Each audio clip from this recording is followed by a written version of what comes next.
And thus, season 1 of RWBY ends with black and white. Pretty good episode, I must say.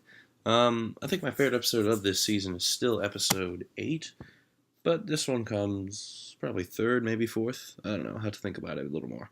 A lot happens, actually. So, this monkey guy, played by Michael, his name is Sun. Cool. Anyways, we get more backstory as to just exactly who Blake is and what her role in the White Fang was. She basically was a supporter of them. The White Fang wanted basically equality from the humans, and at one point it was. At one point it was semi-equality, but then it went to shit, and then they got a new leader, a much more terrible leader, and then they were more just accepted as equals based on fear, because this new leader was just like a dictator, really, and just started basically just, hey, we're just gonna kill you if you don't pay attention to us. So that's all well and good. So meanwhile, the rest of Team RWBY is sort of looking around for Blake, but to no real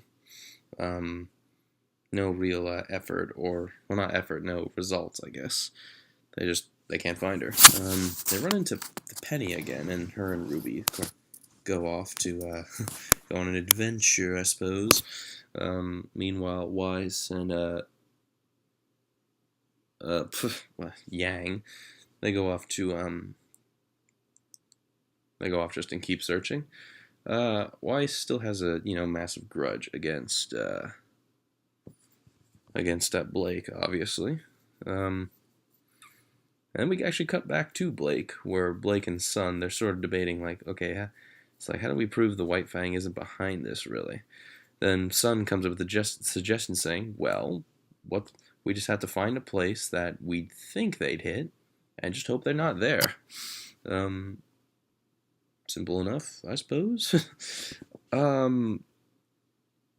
Simple enough, I suppose. So they get to this place, a huge cargo ship, just full of dust and everything from Weiss's father's company and whatnot. And of course, White Fang members show up. Not a good sign. And Weiss, but then we see the villain. His name is Roman. I finally learned his name, Roman. Roman. He's only human, and Blake's just saying, "Oh, the White Fang would never work with a human." But then she learns the hard way that there's probably more than meets the eye. There's definitely more than meets the eye, that's for sure. Then a huge, really epic fight ensues, and Sun gets in on the action with, okay, of all the weapons we've seen on this show, the Scyther rifle, the shotgun gauntlets, even Nora's grenade launcher hammer, shotgun chucks. Shotgun chucks. Those the greatest things ever.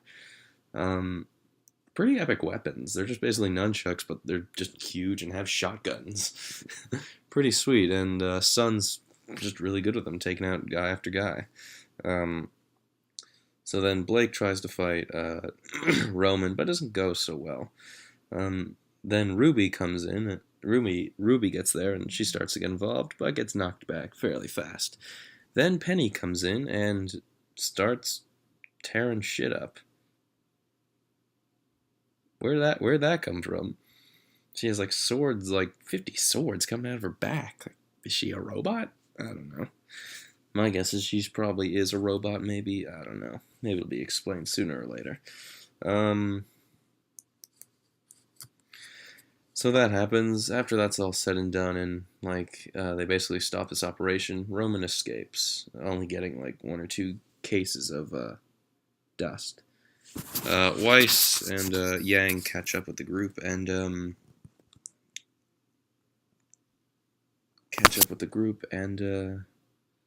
sorry, I just lost in thought there for a second.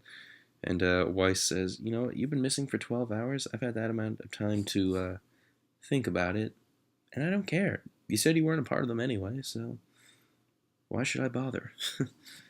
And that's basically the end of that. Team RWBY's back together. And that's really how it ends. We get some weird scene with the Dean and some thing he's holding that he gets a message from, and that's it. And we get a post-credit scene where it shows Roman. He has a superior. That enchantress chick, whose face we never saw, and two other strangers of different color hair. And then it just cuts to black. So, Volume 1 of RWBY was good. Some bits were great, that's for sure. I think there were too many characters at times. Not all got the, I think, development needed. Like, who's Ren exactly? Okay, he's played by Monty, but he didn't really get much development. Team Cardinal, not really. Not until, like, just a couple episodes ago. And Blake, of course, didn't really get a heck of a lot of development. But despite that, it's a pretty sweet show, and I'm hooked. I hear it gets better in Season 2, and I'm looking forward to Season 2. But yeah, I'm a fan. We'll see how the show goes, and if Rooster Teeth ever decides to... I think Volume 3 was, like, in production, so we'll see what Rooster Teeth plans to do if they ever do a Volume 3. I hear for Volume 2, though, each episode's 15 minutes, which I'm very much looking forward to. So, sweetness. But that's all I have to say. I think, yeah, I'm hooked on this show. It's awesome. I love its world, I love its characters, just the fights, special effects, everything. I'm a fan. And I will continue being a fan. So, that's all I have to say. See you later.